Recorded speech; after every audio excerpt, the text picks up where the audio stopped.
kalimi i viteve, por vetë mënyrën si kanë rrjedhur ato, nuk mund të anashkaloj prologun e kësaj historie. Ai nisi atëherë kur Refia Muçaj la pas miturin dhe hodhi hapin e parë të adoleshencës. Ishte viti 1995. Familja Muçaj jetonte në një fshat të Levënit në Fier. 15 vjeçe, Refia pëson zhgënjimin e parë përtej kufirit shqiptar në Greqi. Si të vetëm rrugë për të shpëtuar nga personi që e kishte rrëmbyer, ajo gjeti dorëzimin në polici dhe këta të fundit riadhesuan në Shqipëri.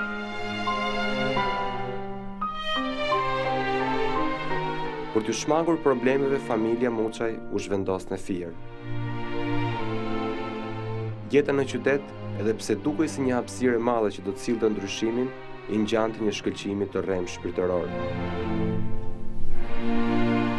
Askush në familje nuk mund të mendonte një largim të paramenduar të Refia Muçaj për në Itali.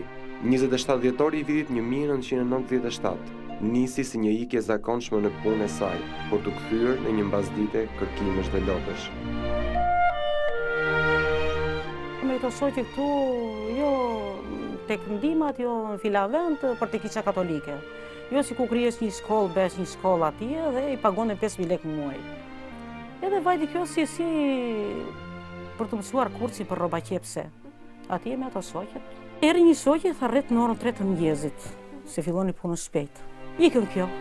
Vetëm çfarë të them me bija ime, vetëm sa i dëgjova ai gjurmë që ikën. Ka qenë 27 dhjetor i 97-s. Pritë të vinte çupa, s'ka. Mbasi kishte mbushi një muaj, na vjen një letër nga Italia. Edhe më thotë që jam shëndos e mirë, ndodhem në Itali. Vitet e ankthit ngelen të tilla dhe mbas një telefonate në një numër të lënë për komunikim në vitin 2006. Një zë femër në gjuhën italiane, Mamudea, nëna e Refies, kërkon ta besojë se ishte zëri i së bijës. Më vjen një telefonat në anë e këtyre të kryetarit të bashkisë. Të kam prur, tha, një numër tha për të marrë, tha Mamudea tha vajzën. E mora numri pas e unë, gëzova jashtë mase se mos më dilte çupat flisja. Marrë atë unë, kur ajo fliste italisht. Pastaj i bie kësë numrit pa.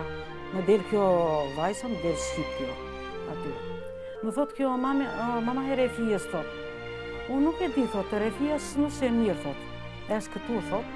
Po ajo, thot, e ka harruar shqipen, thot. Thashun, po ku është? Është këtu, tha, punon këtu, tha, me mua, tha, të spitali fëmijëve. Më nxjerr vajzën kjo mua. Unë e pyeta për dajat. Edhe unë kam 4 vëllezër. Ajo më bante mend vetëm 3 emrat të tyre. Aty.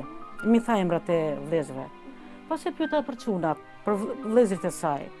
Edhe emrat e këtyre i mbante mend. I tha, aty u bazoha unë që ishte ajo. E bërë gjyshe që më 30 mars 2004 dhe ribërë për herë të dytë më 20 gusht 2008 nga niprit Alessio de Lorenzo. Gjyshja e mësoi këtë fakt vetëm më 2 dhjetor 2009. Vendosja fëmijëve të Refies në të njëjtën gjendje civile me familjen e saj duket si një mesazh për të ardhmen. Më mungon jashtë mase. Trigun e saj e mbajti koka, më duke si ku e shtua e kuqja ti.